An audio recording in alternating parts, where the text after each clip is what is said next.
नमस्कार दोस्तों, मैं हूं देव जी और आप देख रहे हैं सॉफ्ट म्यूजिक थियरी।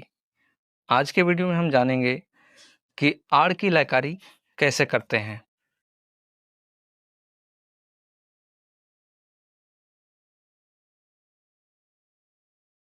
आड़ की लय को 1.5 गुण की लय या फिर 3/2 की लय कहा जाता है। इसमें 3/2 याद रखने की आवश्यकता है। इसमें जो अंश है यानी कि 3, यह दिखाता है कि यह कितने गुण की लयकारी है, और जो हर है यानी कि 2, यह दिखाता है कि प्रत्येक बोल को कितने भागों में बांटना है। इसका अर्थ यह हुआ कि ताल के प्रत्येक बोल को 2 भागों में बांट देना है, और जिस प्रकार से तिगुन की लयकारी करते हैं यानी कि 3-3 बोलों को एक साथ में जोड़कर लिखते हैं, उसी प्रकार से लिखना है। उदाहरण के लिए झपताल को लेते हैं। झपताल में 10 मात्राएं होती हैं, 4 विभाग होते हैं। पहला विभाग 2 मात्रे का, दूसरा विभाग 3 मात्रे का, तीसरा विभाग 2 मात्रे का और चौथा विभाग 3 मात्रे का होता है। इसके बोल इस प्रकार से हैं: धी ना, धी धी ना, ती ना, धी धी ना। अब इसकी आड़ की लयकारी करने के लिए हम इसके संख्या मान को देखेंगे, अर्थात 3/2 को देखेंगे। जैसा कि कहा गया है कि प्रत्येक बोल को 2 भागों में बांट देना है, अर्थात झपताल के प्रत्येक बोल के बाद एक एक अवग्रह लगा देना है, एक बोल के बाद एक अवग्रह। अब इसमें कुल 20 मात्राएं हो जाएंगी, लेकिन यह 3/2 की लयकारी है, तो ऊपर 3 लिखा हुआ है। इसका अर्थ ये हुआ कि हम इसे तिगुन की लयकारी जैसा बांटेंगे। तो अवग्रह को गिनते हुए 3-3 बोलों को एक साथ निशान लगाते जाएंगे पीछे की तरफ से, तो यह इस प्रकार से हो जाएगा। अब यहां पर हम देखेंगे तो आखिरी में हमें सिर्फ 2 बोल बचते हुए दिखाई दे रहे हैं। तो यहां पर धी के पहले एक और अवग्रह लगा देंगे और इसके समूह को पूरा कर लेंगे। अब पीछे से गिनना शुरू करेंगे तो हम देखते हैं कि 1 2 3 4 5 6 और 7 मात्राएं ही पूरी हो रही हैं। झपताल में होती हैं कुल 10 मात्राएं, तो इसे पूरा करने के लिए शुरू से ताल की 3 मात्राएं और लिख देंगे। अब जैसा कि झपताल का विभाग कटा हुआ है, 2 मात्राओं का पहला विभाग, 3 मात्रा का दूसरा विभाग, फिर 2 मात्रा का तीसरा विभाग, फिर 3 मात्रा का चौथा विभाग, इसी प्रकार से इसे काट लेंगे और यह हमारी झपताल की आड़ की लयकारी पूरी हो जाती है। इसी प्रकार से यदि हम ताल रूपक ले लेते हैं तो ताल रूपक के प्रत्येक बोल के साथ में एक अवग्रह लगाएंगे और फिर 3-3 बोलों को एक साथ में जोड़ देंगे।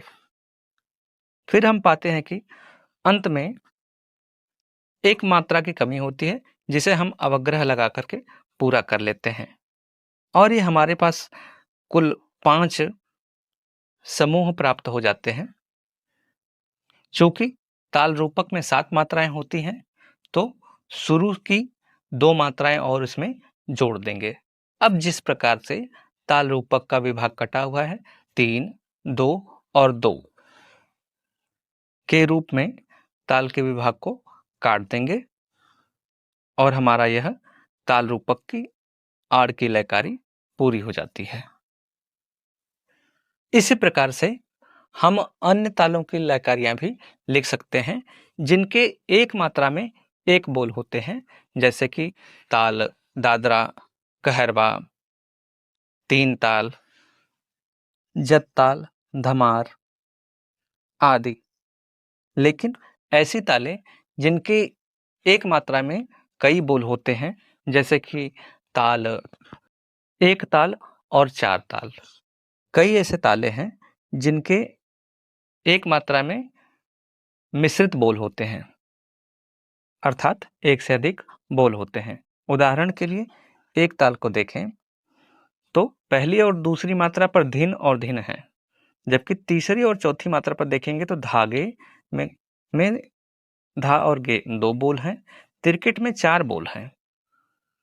इसी प्रकार से यदि सूल ताल को देखेंगे तो धा, धा, दिन, ता ये 4 मात्राएं एक एक बोल की हैं, लेकिन इसके आगे की शेष 6 मात्राएं 2-2 बोलों की हैं, जिसमें कि तिट, कत, गदि, गन। ऐसी तालों का आड़ की लयकारी करने के लिए थोड़े से ध्यान देने की आवश्यकता है। जैसे जिस मात्रा पर एक एक बोल हैं उसमें हम एक एक अवग्रह लगाते जाएंगे, लेकिन जिस मात्रा में 2 या 2 से अधिक बोल हैं तो उसके हिसाब से हम उन बोलों को 2 भागों में बांट लेंगे। जैसे सूल ताल के हम 5वीं मात्रा को देखें तो किट के बाद अवग्रह न लगा करके की और ट दोनों को अलग अलग लिख देंगे। इसी तरह से 6वीं मात्रा पर तक है तो त और क को अलग अलग कर देंगे। आगे तिट, कत, गदि, गन इन सब को भी अलग अलग कर देंगे, इनमें अवग्रह नहीं लगाएंगे। अब यदि हम कुल बोलों को गिनेंगे तो ये हमारे पास हो जाते हैं कुल 20 बोल। अब इसके 3-3 बोलों को एक साथ में जोड़ा बनाते जाएंगे और हम पाएंगे कि अंत में हमारे पास 2 मात्राएं शेष रह जाती हैं। तो इसमें झपताल के ही समान एक अवग्रह और आगे बढ़ा देंगे।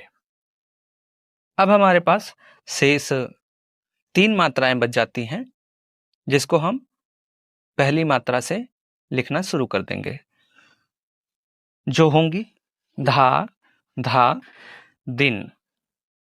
अब इस प्रकार से हमें कुल 10 मात्राएं प्राप्त हो जाती हैं। अब इसे हम सूल ताल के विभागों के अनुसार ही मात्राओं को काट देंगे और इसकी ताली और खाली का भी निशान लगा देंगे। सूल ताल में कुल 5 विभाग होते हैं, प्रत्येक विभाग में 2-2 मात्राएं होती हैं। पहली, 5वीं और 7वीं मात्रा पर ताली और तीसरी व 9वीं मात्रा पर खाली होती है। इस प्रकार से सूल ताल की आड़ की लयकारी पूरी हो गई। इसी तरह से ताल 1 ताल और 4 ताल की भी लयकारी की जा सकती है। इस वीडियो में इतना ही। अच्छा लगे तो लाइक जरूर करिएगा। सॉफ्ट म्यूजिक थ्योरी को सपोर्ट करने के लिए आप अपनी इच्छा अनुसार इस क्यूआर पर पे कर सकते हैं। बहुत बहुत धन्यवाद।